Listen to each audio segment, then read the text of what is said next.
સલમાન ખાનની film tube light જોઈને હું હર્ષિલ આવ્યો છું. ફરી એકવાર ઈદના દિવસે સલમાનની મૂવી રિલીઝ થઈ છે અને સલમાનના ફેન્સ મારે નહીં ને તો જ હું ફિલ્મોમીટર કરું.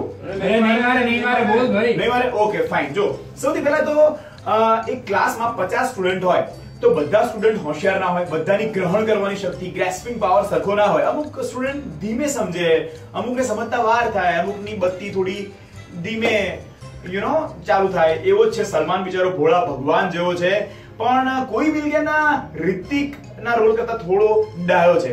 હવે સલમાનના ફેન મારે નહીં તો એક બીજી વાત કહું. અરે નહીં મારે ભાઈ બોલ. એકચ્યુઅલી છે ને સલમાન ખાને આવા રોલ બહુ કરી લીધા યાર. કેટલી વાર ઇનોસન્ટ માણસનો મુખોટો ધારણ કરીને આવશે. બહુ થઈ ગયું. આ ફિલ્મમાં તો ફિલ્મ આખી સલમાન ખાનની છે પણ 101મી વખત સોહિલ ખાનને લોન્ચ કરવામાં આવ્યો છે યાર. અચ્છા સલમાનના ફેન્સ મારી તો ત્રીજી વાત કહી દઉં. હા કે વાંધો નહીં ભાઈ. નહીં મારે. સલમાન કરતા આમાં પેલી જે ચાઇનીઝ એક્ટ્રેસ છે ને ઝુ, એની એક્ટિંગ વધારે સારી છે.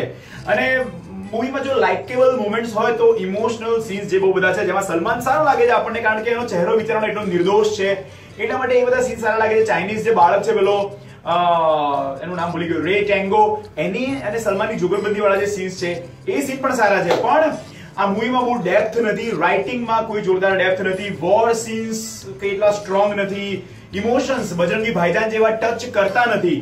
અને જે છે તો ખાલી એક જ વસ્તુ છે મેસેજ આ ફિલ્મનો, यकीन पे तो चट्टान भी हिला सकते हैं हम, लेकिन अगर ट्यूबलाइट का फ्यूज ही बिगड़ा हुआ हो तो ट्यूबलाइट कैसे जला सकते हैं हम.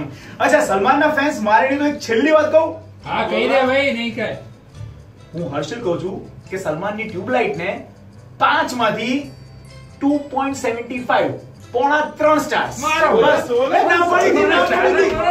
પડી હતી. સલમાનના ફેન્સ નહીં મારે, ના પડી હતી.